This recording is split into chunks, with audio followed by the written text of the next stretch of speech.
പാതേയം പദ്ധതിയുമായി നന്ദ്യാട്ടുകുന്നം SNV സംസ്കൃത higher secondary സ്കൂളിലെ NSS വിദ്യാർത്ഥികൾ പറവൂർ ഗവൺമെന്റ് ആയുർവേദ ഡിസ്പെൻസറിയിലെ 50 കിടപ്പ് രോഗികൾക്ക് ഭക്ഷണപ്പൊതികൾ വിതരണം ചെയ്തു.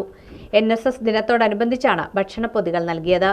NSS ദിനത്തോടനുബന്ധിച്ച് പറവൂർ SNV സംസ്കൃത ഹയർ സെക്കൻഡറി സ്കൂളിലെ നാഷണൽ സർവീസ് സ്കീം വിദ്യാർത്ഥികൾ സേവന പ്രവർത്തനങ്ങളുടെ ഭാഗമായി പറവൂർ ഗവൺമെന്റ് ആയുർവേദ ആശുപത്രിയിലെ 50 കിടപ്പ് രോഗികൾക്ക് തങ്ങളുടെ വീട്ടിലുണ്ടാക്കിയ ഭക്ഷണപ്പൊതികൾ വിതരണം ചെയ്തു. സ്കൂളിൽ നടന്ന ചടങ്ങിൽ PTA പ്രസിഡന്റ് KB സുഭാഷ് പതാക ഉയർത്തി. പ്രധാന അധ്യാപകൻ ബിജുമാഷ്, principal Bindu, NSS coordinator Sangeetha, assistant coordinator Prajith P. Ashok, NSS അംഗങ്ങൾ തുടങ്ങിയവർ പങ്കെടുത്തു. ആശുപത്രി സൂപ്രണ്ട് ഡോക്ടർ മഞ്ജു ഉദ്ഘാടനം ചെയ്തു. PTA പ്രസിഡന്റ് KB സുഭാഷ് അധ്യക്ഷനായിരുന്നു.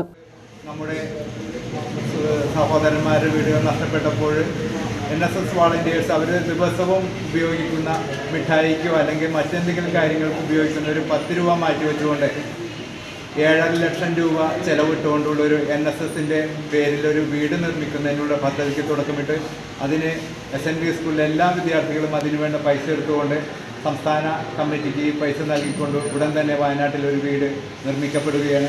അതോടൊപ്പം തന്നെ കഴിഞ്ഞ കോവിഡ് മഹാമാരി കാലത്ത് എല്ലാ ജനങ്ങൾക്കും മാസ്ക് നൽകുകയും പ്രതിരോധ കോവിഡായിട്ടിരിക്കുന്ന വീടുകളിൽ ഉച്ചഭക്ഷണം നൽകിക്കൊണ്ടുള്ള ഒരു മഹത്തായ സേവനം. Principal V Bindu, NSS coordinator KV Sangeetha, assistant coordinator Prajith P. Ashok, Pramod Malyankara, KV Anvitha, Sai Krishna തുടങ്ങിയവർ പ്രസംഗിച്ചു.